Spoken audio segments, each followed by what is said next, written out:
All right, thank you guys for staying. So my name is Tracy. I'm a registered nurse in the Trauma Emergency Center, just like you all are. So really quick, I just want you guys to imagine that you are sitting at your desk and you're charting on a freshly intubated patient. You're charting tubes, IVs, everything that the doctor was yelling at you, and at the corner of your eye, you see something move.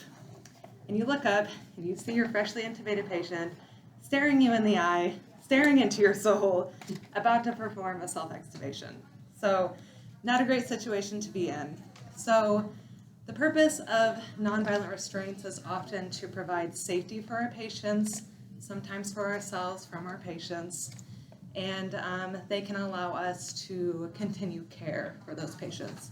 So part of our job in the Trauma Emergency Center is taking care of those patients that are altered, agitated, pulling at lines, and we need to make sure that we can continue care. So part of that is providing justification and documentation for those nonviolent restraints. So this is going to be kind of like a step-by-step thing. There's 3 steps that I included: alternative interventions, assessing the need for the actual restraints, and then inspecting the restraints and applying them. So with alternative interventions, good morning, Emma. I'm so sorry. So with alternative interventions, what do I mean by that? So let's say we have a demented patient in the hallway, been there for 2 hours, pleasantly confused, you've had a great time. All of a sudden they decided they were going to exit the bed over the side rail and they're going to walk even though they've been bed bound for 2 years. So what do? Do we slap on nonviolent restraints? Probably not. I don't think documenting patient exiting bed, nonviolent restraints applied is going to justify that need. So what we're going to want to do is assess those alternative needs, such as they might need water, they might need food. They could be wet, but they don't know how to communicate that to us.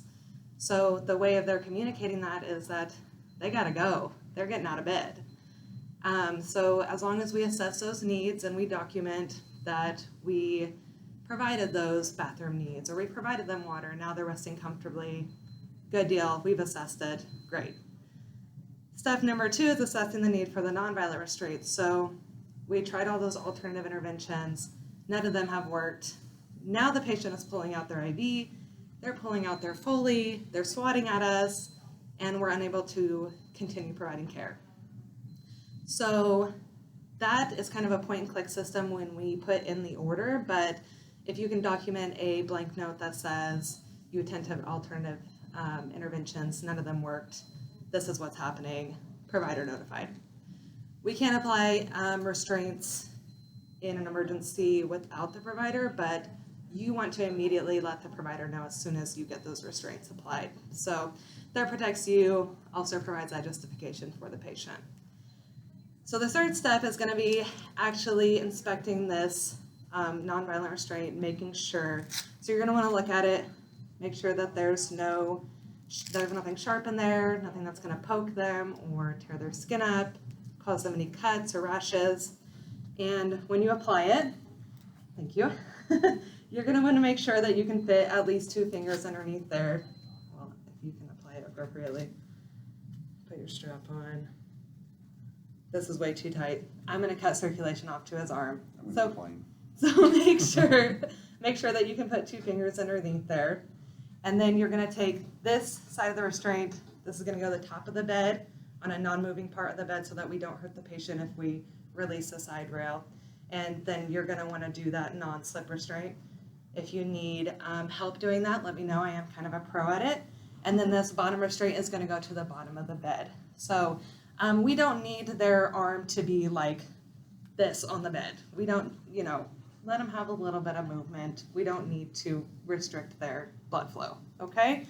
So after you apply your restraint, then you get your order in, and it's going to trigger those, is it hourly or every 2 hours? 2 hours for nonviolent. Every 2 hours nonviolent. Every 30 minutes for violent. Yeah, so it's 2 hours for nonviolent, 30 minutes for the violent, but since this is just nonviolent, so every 2 hours, it's a point and click system, same thing. Assess their need they need water, food, bathroom needs, take off the restraint with regards to their safety and yours. You can remove it, check their wrist, make sure they're not bleeding or having any rashes. And you can remove it, have them bend their arm, do their ADLs, and then as well as assessing that need to continue the restraint and the justification again. We want to make sure that people that are altered, who are coming to and becoming more oriented, that we're not just like restraining them for no reason. So we don't want our intubated patients self-extubating, but we do want to provide that justification and make sure our patients are safe while we use these. So yeah, and that's it. So thank you guys so much for staying after that. And I do have to show you guys, sorry, this is for my teacher. This is my group. Lots of people here. And my manager, Jackie. And that's it. So thank you guys so much. And just as an FYI, on that 2-hour occupation, it has to be 2 hours, 2 hours.